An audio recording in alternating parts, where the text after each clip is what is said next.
ப்ரோமோல என்ன நடக்குது, ரம்யா ஜோவுக்கும் திவாகருக்கும் நடுவுல ஒரு சண்டை. இந்த சண்டை எதை பத்தி அப்படின்னா, ரம்யா ஜோ ப்ரோமோ ஸ்டார்டிங்ல நேத்து நடந்த ஒரு சண்டையை பேஸ் பண்ணி கெமி இவங்க கிட்ட எதுவும் கேட்க கூடாதான், பிரவீன் இவங்க கிட்ட எதுவும் கேட்க கூடாதான், ஆனா இவர் மட்டும் எல்லா பிரச்சனையிலயும் மூக்கு நுழைப்பாராம் அப்படின்னு சொல்றாங்க. அந்த ஃபைட் நடக்கிற கான்வர்சேஷன்லயும் நம்மளால பார்க்க முடியுது, திவாகரை யாரும் பேசவே விடல.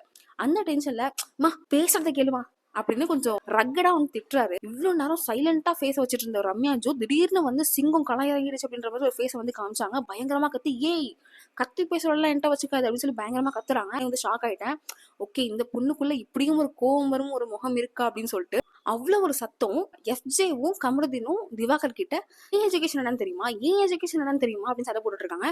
சோ இது வந்து எங்க ஸ்டார்ட் ஆச்சுன்னு வந்து தெரியல, ஏன்னா லைவ் பார்க்கல இன்னைக்கு.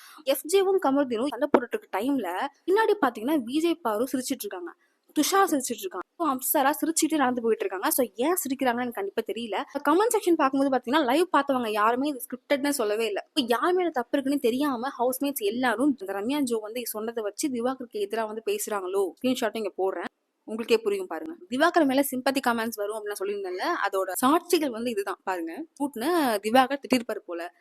அதுக்கு ரம்யா தான் வந்து ஃபர்ஸ்ட் நீங்க படிச்சிருக்கீங்க தானே அப்படின்னு கேட்டிருக்காங்க. அதுல ட்ரிகர் ஆன திவாகர் என்ன சொல்லிருக்காருன்னா, நீ படிச்சிருக்கே இல்லையா, கை நீட்டி பேசுற. இந்த கை நீட்டி பேசுற பிரச்சனையை நேத்துல இருந்து கொண்டு வந்துட்டு இருக்காரு. பிரவீன் விஷயத்துலயும் சரி, இப்ப இந்த ரம்யா ஜோ விஷயத்துலயும் சரி, கை நீட்டி பேசுறன்ற விஷயத்த கொண்டு வந்துட்டே இருக்காரு.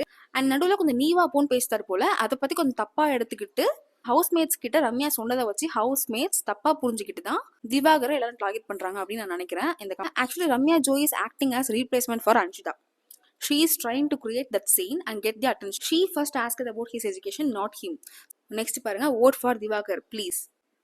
Just watch the live. Watermelon மேல தப்பே இல்ல. Ramya pulling out of the sympathy card. ஃபுல்லா வாட்டர்மெலனுக்கு தான் வந்து சப்போர்ட் அதிகமா இருக்கு இந்த இன்சிடென்ட்டை பொறுத்த வரைக்கும். இதை பத்தி நீங்க என்ன நினைக்கிறீங்க அப்படின்றத கமெண்ட் செக்ஷன்ல சொல்லுங்க. அண்ட் உங்க ஓட்டு யாருக்கு, இதுல தப்பு யாரு மேல நீங்க நினைக்கிறீங்க அப்படின்றதையும் கமெண்ட் செக்ஷன்ல சொல்லுங்க. அண்ட் முக்கியமா இந்த பிரச்சனை நடக்கும்போது பின்னாடி விஜய் பாருவும் அப்சராவும் துஷாரும் சிரிச்சாங்கல்ல, அதுக்கு காரணம் என்னவா இருக்கும்? Let's wait for the show. Next promo வந்ததும் பார்க்கலாம். டாடா.